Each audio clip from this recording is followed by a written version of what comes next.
Hey guys, Catlin here for your cool down help. I'm not going to take long on this one because most classes we got to discuss it while we were together in meeting, but I still have some people that are at home and quarantined and whatnot, so I wanted to make sure I explained it real quick.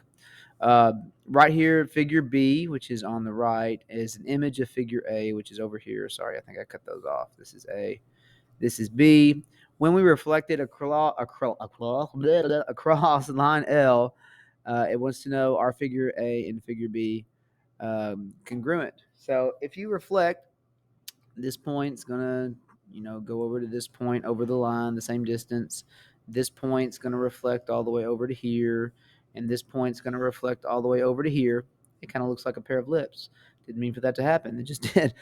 So those points are going to go to those locations and create this shape here.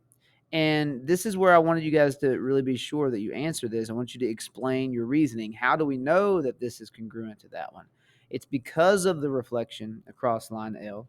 Okay, when it's reflected across line L, we know that they're congruent to each other. Congruent is just a word for equal, the same size, same shape, same perimeter, same area, same everything. Okay, we know that they're congruent to each other because after a series of transformations, after a sequence of transformations, if a shape can be placed on top of another shape perfectly, they're congruent. So a reflection falls into that category, and flipping it over top of this line is going to land it right there.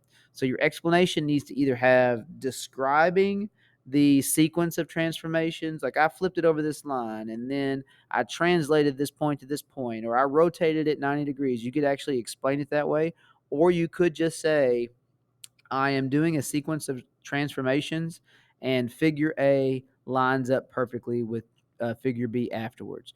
Therefore, they are congruent. That was pretty much the big takeaway after today's lesson. Talking about what the word congruent means in geometry. And even though they don't look identical to each other because they've changed orientation, they still are congruent. They are the same shape. It's just been twisted or flipped or turned or something like that, or slid in another direction. And that pretty much sums up lesson 11. But I will be looking for those explanations. Okay, so double check and make sure you have a good sentence there explaining, or I'm going to take points away. Peace out.